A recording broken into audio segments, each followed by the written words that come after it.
D'accord. Euh,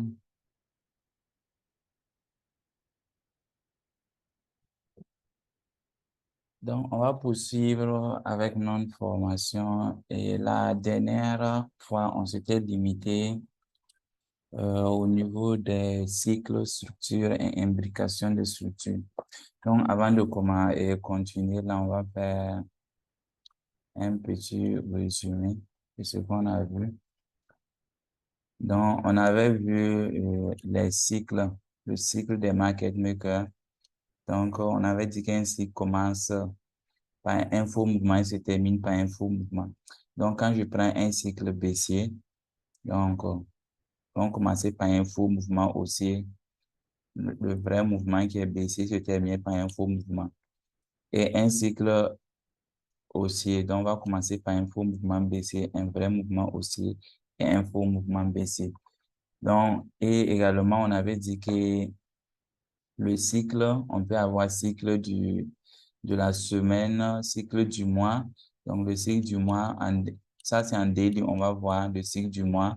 Le cycle de la semaine, on va voir ça en H4. Et le cycle de la journée, on va voir ça en H1. Donc, et le cycle de l'année, on va voir ça en monthly. Voilà, en monthly, le cycle de l'année. Et on avait dit que un cycle va donner une structure complète dans l'unité de time frame inférieure.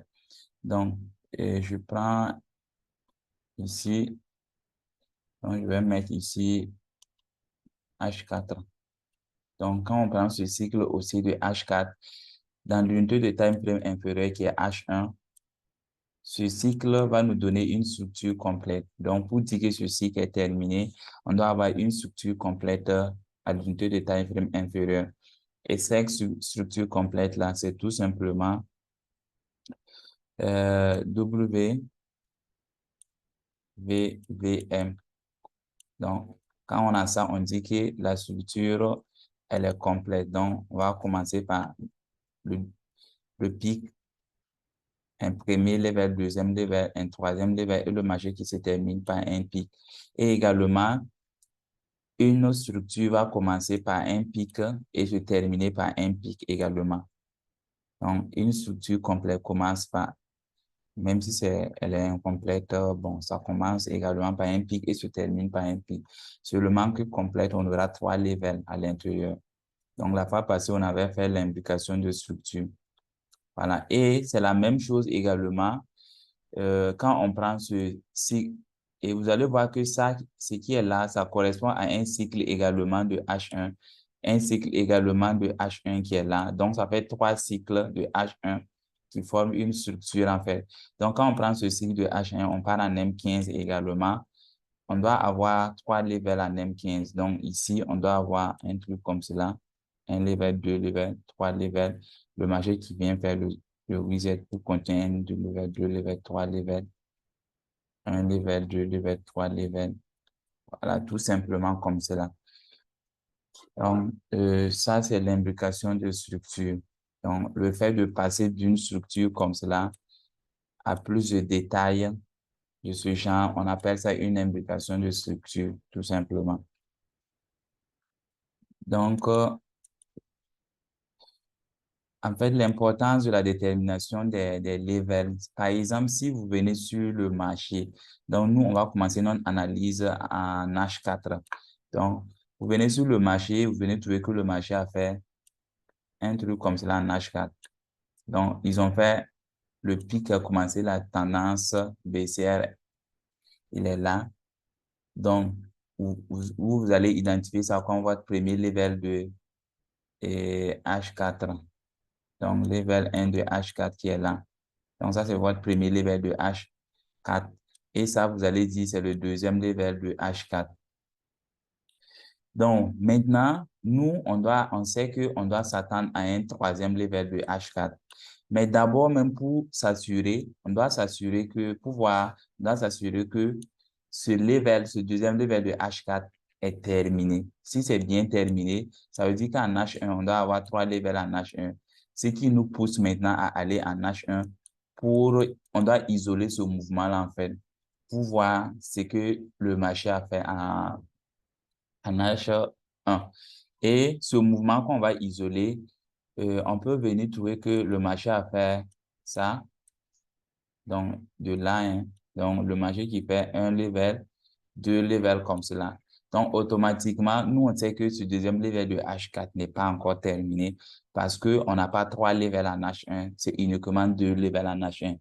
Tout simplement, on attend la formation d'un troisième level. Donc, on attend que le marché vienne faire le faux mouvement. Et là, maintenant, avec les confirmations d'entrée que nous allons voir par la suite, là, on prend notre sel et on profite de ce troisième level de H1. C'est quand ce troisième level de H1 est terminé qu'on va dire maintenant que ce deuxième level de H4 est terminé et le marché va faire une correction. Et là, maintenant, pour poser avec le troisième level de H4 tout simplement. Donc, voilà à peu près ce qu'on peut dire de l'implication de structure. Donc, ça va nous permettre de savoir à quel niveau est le marché, si on doit trader et continuer à trader la tendance que nous avons déterminée ou pas, ou bien on doit attendre que le marché fasse un faux mouvement, tout simplement. Donc, l'implication de structure va nous permettre de savoir tout ça. Et on avait dit également que donc, pour l'implication pour une structure haussière, là, on avait dit que ça donne W, V, V, M. Et pour une structure baissière, ça va donner M, A, A, W. Et également, on avait dit quand il s'agit des pics, donc quand on prend un W comme cela, ou soit un M comme cela, donc je suppose que ici je suis en H4 et en H1, l'implication de ce pic en H1, donc ça, on va avoir un W, venir faire un M, un W et faire le renversement. Donc, pour quelqu'un qui veut trader les pics, donc vous savez, si vous avez ce genre de, par exemple, le marché, vous savez déjà que le marché doit venir faire ce second pied de truc là, de ce pic qui est là. Donc, vous, si vous voyez ça, vous savez, et que le marché vient faire un pic à ce niveau également, vous savez que c'est pas fini en fait. Donc, vous devez toujours rechercher ce genre de structure-là, WMW à ce niveau. Donc, c'est quand on a ça, on va dire maintenant que la formation de ce pic est terminée. Et là, on va se préparer à faire buy à ce niveau. Et c'est la même chose que ici. Donc, ici, on a dit que on va avoir euh, M, W, M et le marché qui fait le renversement. Donc, ça, c'est l'implication des pics. Donc, les pics, quand on passe du H4 à H1, c'est la même chose. Ici, je peux remplacer ici par daily. Et là, maintenant, ça devient H4. Tout comme ici, je peux remplacer par monthly et puis je mets daily ici. Et également, on a parlé des resets. Euh, on avait dit que les resets, on peut avoir par exemple, un reset de H4. Un reset de H4. Donc, quand je parle de reset, bon, un stop in de H4, il y a le majeur qui fait un level, deux levels. Donc, ça, c'est un stop in de H4. Donc, ça, c'est un faux mouvement de H4. C'est ce faux mouvement de H4. En H1, on va appeler tout simplement reset. Et ça peut donner, comme c'est une tendance, c'est un faux mouvement haussier.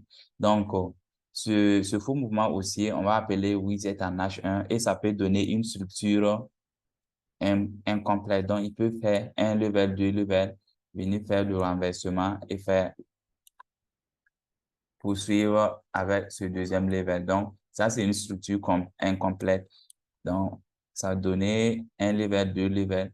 Donc, pour les resets, les resets, le plus souvent, vous allez voir, quand il s'agit d'un reset de H1, vous allez voir W, VM, donc où ça, M, AV. Donc, ça veut dire que c'est un level seulement, en fait. Donc, ils vont faire un level. Par exemple, ici, W, le V qui est là et le M qui est là, tout simplement. Donc, c'est ça qui est là.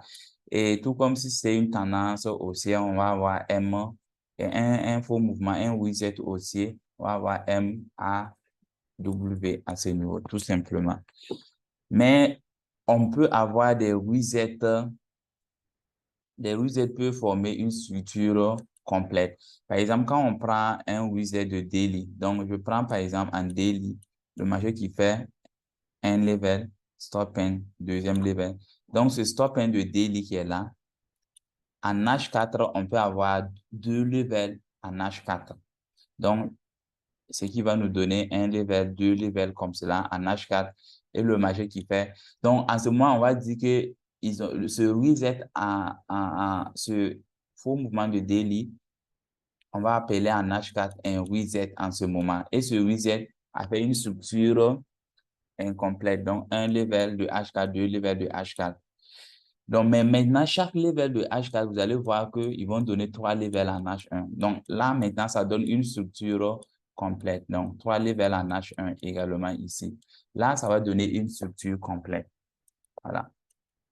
Donc, voilà ce que je voulais dire avant de poursuivre.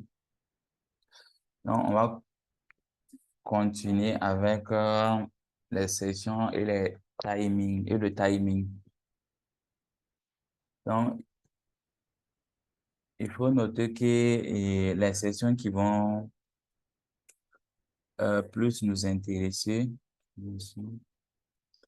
c'est trois sessions en fait. Donc, trois grandes sessions vont nous intéresser parce que c'est au cours de ces sessions que le mouvement, que le marché bouge vraiment. Donc, nous, on va, et la première session, c'est dans la session de Tokyo, dans la session de New York, non, de Londres plutôt. Ah, Londres vient avant. Session de Londres et la session de New York. Et la session de New York. Voilà. Donc, voilà les trois sessions qui vont nous intéresser. Session de Tokyo, session de Londres et session de New York. Donc, la session de Tokyo, on va appeler la session asiatique. Donc, la session asiatique. Donc, je vais mettre Asie, qui va s'ouvrir l'ouverture de cette session. C'est à 21h GMT. Donc, 21h GMT. 21h GMT, donc je parle de l'heure du Burkina Faso. Donc, si quelqu'un, par exemple, est aux États-Unis, là-bas, je sais que c'est GMT -5. Voilà. Donc, pour avoir l'heure de truc, il doit faire +5 en fait. Donc, actuellement, et chez nous, il est 9h.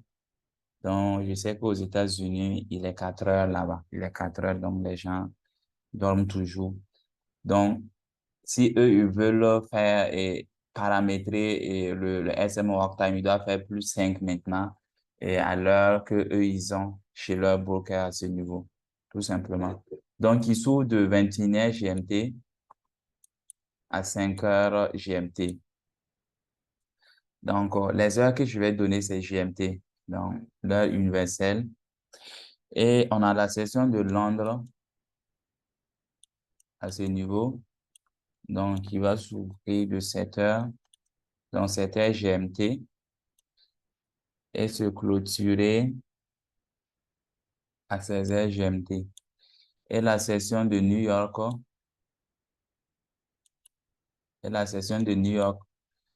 qui va commencer à 13h GMT et se clôturer à 21h GMT. Donc, si vous remarquez, ça fait 8 heures ici, 8 heures là, 8 heures là. Parce que les gens travaillent 8 heures par jour. Donc, ils partent au travail à 8 heures et à partir de 16 heures, ils rentrent. Donc, de 21 heures à 5 heures du matin. Donc, quand il est 21 heures chez nous, ça veut dire tout simplement qu'en Asie, eux, ils sont déjà à 8 heures là-bas. Donc, et ici, ça va faire 16 heures tout simplement. Donc, de 8 heures, ça fait 8 heures. Donc, ils vont travailler 8 heures par jour. Londres également va travailler 8 heures par jour. Donc, Londres, on a la même heure que Londres. Donc, eux aussi, c'est GMT, heure GMT. Et ici, 13 heures à 21 heures, tout simplement. Donc, vous allez voir que la session de Londres et la session de New York se chevauchent. Voilà. Donc, ici, avant que la session de Londres euh, ne se termine, automatiquement, vous voyez qu'il y a 13 heures qui est au milieu ici. Donc, automatiquement, il y a la session de New York qui commence. Donc, vous allez voir que de 13 heures à 16 heures, il y aura deux sessions qui vont se chevaucher tout simplement. Voilà. Donc, c'est en fonction de ces sessions-là, en fait, que nous, on va trader. Le plus souvent, et la stratégie BTM, elle est basée sur ces deux sessions-là. Donc, la session de Londres et la session de New York. Voilà. Donc, les safety trades, c'est plus la session de New York et les autres, la session de Londres et la session de New York. Mais ça marche et avec la session asiatique, tout est possible, en fait. Donc, ça dépend de là où le marché est. Mais ce sont plus ces trois sessions qui vont nous intéresser. Si vous avez remarqué de 5 heures à 7 heures, c'est le vide. En fait, il y a d'autres sessions. Par exemple, il y a la session de Sydney, mais cette session, ça ne nous intéresse pas du tout. Voilà. Dans la session de Sydney, là, ça ne bouge pas. Donc, c'est une session qui va poursuivre, par exemple, de 5 heures à 7 heures, mais ça ne nous intéresse pas, tout simplement. Donc, voilà les heures d'ouverture des sessions et de fermeture. Donc, vous allez voir, par exemple, le marché, ils vont commencer la session de New York, la session asiatique. Ils vont faire le plus souvent une accumulation, si ce n'est pas une paire de devises asiatiques, et faire le faux mouvement. Et là, maintenant, on aura l'ouverture de la session de Londres ici et ils vont faire le renversement comme cela. Et au cours du renversement, on va avoir fermeture de la session ici. Et avant la fermeture, là, il y aura la session de l'autre qui va commencer de New York qui va commencer en même temps et poursuivre avec la tendance, tout simplement. Ça, c'est un exemple que j'ai pris. Donc, ces sessions vont nous aider, en fait,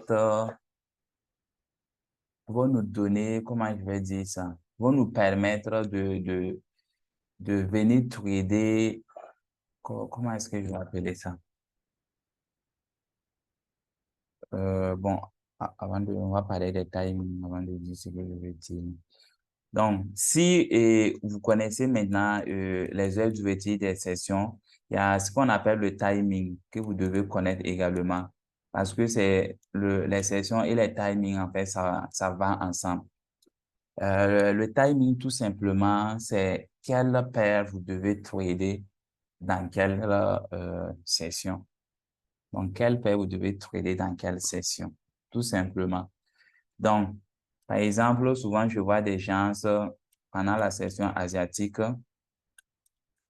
dans la session d'Asie, ils viennent ouvrir dans la session asiatique qui est de 21 heures à 5 heures, ils viennent pour trader euro USD. Euro USD, donc, ce sont des gens qui cherchent, bon, disons, qui n'ont rien à faire, en fait, parce que euro USD ne va pas bouger pendant la session asiatique, parce que c'est pas sa session d'ouverture, tout simplement. Donc, tout simplement, pendant la session asiatique, les paires qui vont bouger, c'est tout simplement des paires contenant des devises asiatiques, tout simplement.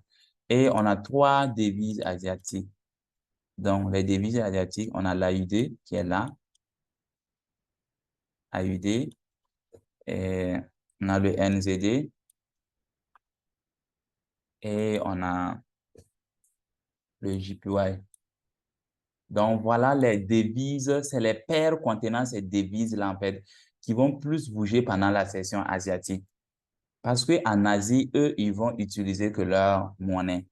Ils vont pas en Asie, ils vont pas aller payer quelque chose ou bien déployer quelque chose en banque en Asie, euro, ou bien acheter quelque chose avec l'euro ou soit le dollar en Asie, alors que eux-mêmes, ils ont leur propre monnaie. Non, ça, c'est pour cela que je dis que ça va pas bouger.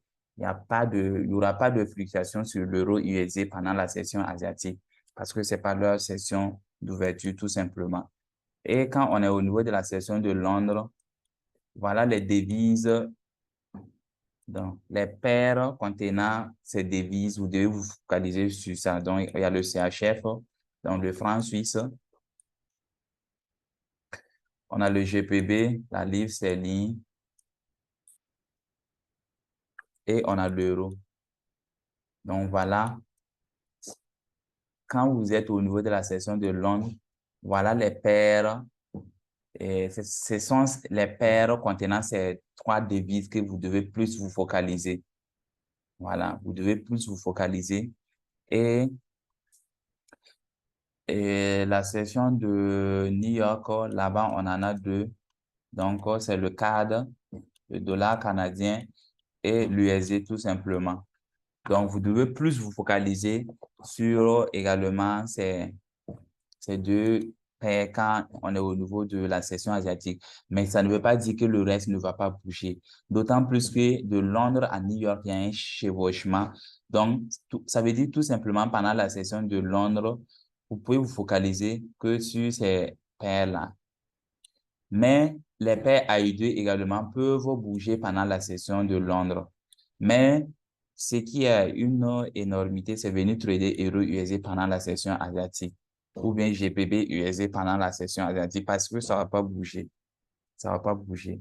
Donc, c'est les paires contenant ces devises. Par exemple, si c'est pendant la session de Londres, vous pouvez venir trader, par exemple, Euro 4, par exemple, pendant la session de Londres.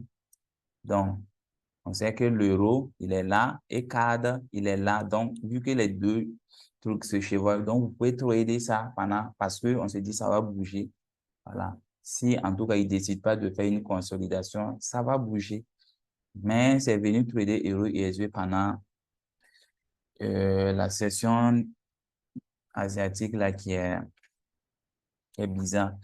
Donc, vous allez voir quelque chose que je voulais dire.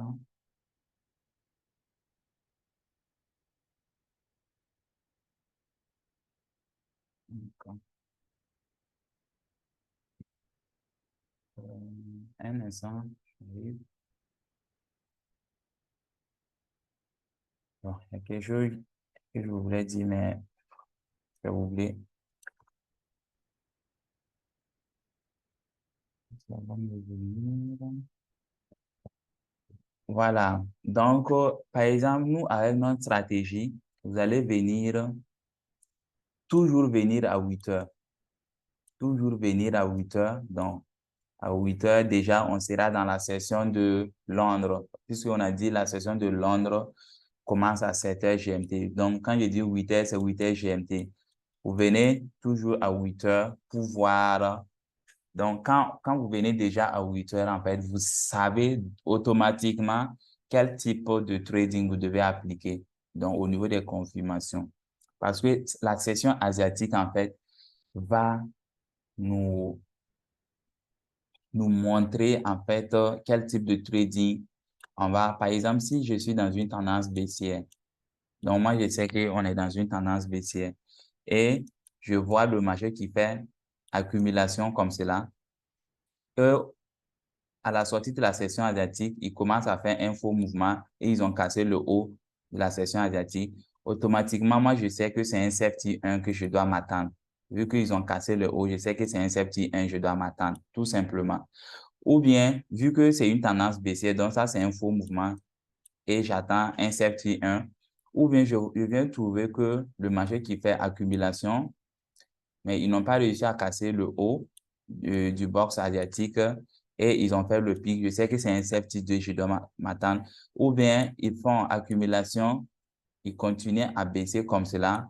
Ah, je sais que c'est un cas de continuation. Tout simplement, je dois attendre, prendre un AR01 ou bien un AR50 ou bien, voilà, tout simplement. Donc, la session asiatique, en fait, quand on vient à 8 heures, on saura déjà quel type de trading on doit appliquer, tout simplement. Parce que c'est ça qui va nous déterminer. Et le Zoom va se couper dans un peu, donc dans 9 minutes, partez cliquer. Donc, si vous venez à 8 heures, par exemple, donc vous allez vous focaliser sur les paires contenant les devises et londoniennes, par exemple. Et là, maintenant, si vous n'avez pas vu de confirmation, il suffit pas, vous devez pas être tout le temps devant le graphique. Donc, surveillez le graphique 2 heures par jour, c'est bon. Donc, de 8 heures, par exemple, à 10 heures, s'il n'y a pas comment dire, vous n'avez pas vu de confirmation sur vos paires de devises, les paires contenant les devises londoniennes, par exemple. Donc, tout simplement, vous fermez et vous revenez avant 13 heures, donc 12 heures par exemple. Donc, vous venez, bon, disons 12h30 et vous attendez l'ouverture de la session de New York qui commence à 13 heures GMT tout simplement et vous surveillez ça aussi 1h30 ou bien 2 heures tout simplement. Et s'il n'y a pas de confirmation, vous fermez votre graphique et puis vous partez, vous revenez le lendemain, c'est qu'il n'y a pas d'opportunité tout simplement. Donc, les heures, 8 heures à 10h30 par exemple, et 12h30 à 15 heures par exemple. Donc, les heures où vous allez plus venir voir le marché. Donc, sinon, si vous venez avant 8 heures, vous allez voir, vous n'allez pas pouvoir vous retenir en fait. Donc, vous allez voir le marché en train de bouger brusquement puisqu'ils font ça pour induire les gens en erreur. Donc, vous allez voir le marché en train de partir, vous allez dire, ah, c'est le bon moment parce que, voilà, ils sont en train de partir, me laisser. Vous allez rentrer sur le marché alors qu'ils n'ont même pas encore fini de faire le faux mouvement.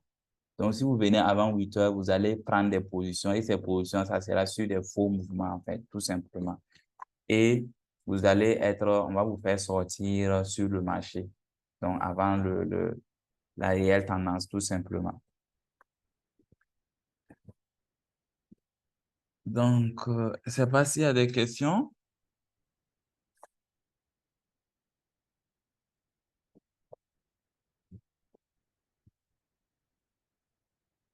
Donc, s'il n'y a pas de questions, on va parler du type de trading. Donc, les types de trading, on a 3 types de trading. Donc, euh, on a le scalping. Donc, c'est ceux qui seront tout le temps devant le graphique. Donc, scalp. Donc, c'est des gens, ils vont utiliser des time frames inférieurs ou égaux à 15 minutes. Donc, ça peut être de 1 seconde, de 2 secondes, de 3 secondes. Ça dépend du broker, tout. Allô, coach? Oui, vous m'entendez? Oui, oui, je vois, oui, ça. Excusez-moi, Oui. si vous permettez une petite question. Allez-y. Euh, Tout à l'heure, vous avez demandé la question là. Je voulais Mhm. savoir par rapport à une paire de GBP, bon, je prends l'exemple, un GBP 4 comme ça. Si je veux vérifier, euh, peut-être que pour prendre peut-être qu'un safety 1 ou un safety 2, est-ce que dans ça là, je dois faire de session asiatique? Est-ce qu'il doit aller voir le boss asiatique? Parce que euh, c'est deux devises, quoi. Une paire de GPP et puis voilà, GPP 4, un truc comme ça. Oui, quand on prend le GPV card, on voit que c'est une paire. qui a des devises, il y a une devise londonienne qui est le GPB et une devise pendant la session de New York qui est le CAD. Donc, ça veut dire que déjà les deux sessions qui vont faire bouger le marché, c'est soit la session, si la session de Londres n'a pas pu faire bouger, donc c'est que c'est la session de New York qui va faire bouger le marché. Donc, la session asiatique, tout simplement, va nous déterminer, en fait, par exemple, si c'est une tendance baissière, nous, on s'attend à un sell. Bon, je vais prendre un buy. On s'attend à un buy, par exemple. On s'attend à un buy. Et on vient trouver, pendant la session asiatique, le marché qui continue de monter comme cela. Alors qu'on sait que la réelle tendance, c'est buy. Nous, bien vrai, on voit le marché en train de partir. On ne va pas se précipiter. Ils ne peuvent pas aller loin. Ils vont toujours revenir avant de poursuivre. Donc, en ce moment, on va appliquer un AR0, tout ça, un AR50, tout simplement. Mais si à la sortie de la session asiatique, il commence à venir comme cela, on sait que c'est un faux mouvement parce que nous, on sait qu'ils vont aller en buy. Donc, on attend seulement les confirmations d'un safety 1, vu qu'ils ont déjà cassé. Et là, ces confirmations de safety 1, ils peuvent faire ça pendant la session de Londres, c'est-à-dire ils peuvent venir former le pic là, ou bien ils peuvent accumuler comme cela. Et pendant la session, au moment de la session de New York, ils vont faire le pic en ce moment pour faire le renversement, tout simplement. Donc, ça dépend. Ah, ok, coach. Donc, si je comprends bien, de tous les cas, Oui. c'est le boss asiatique qui sera notre repère. Voilà, c'est le boss asiatique qui va nous guider en fait. Donc, quand on vient seulement, voilà pourquoi il faut toujours venir à 8 heures. Et là, maintenant, à 8 heures, si vous avez bien déterminé votre tendance, vous avez bien déterminé votre tendance, vous savez que c'est une tendance haussière ou baissière, normalement, vous ne devez pas vous trader et vous ne devez pas vous perdre en fait sur le marché. Donc, avec la maîtrise des différentes confirmations de prise de position là, donc vous allez vous en sortir tout simplement. Merci, coach.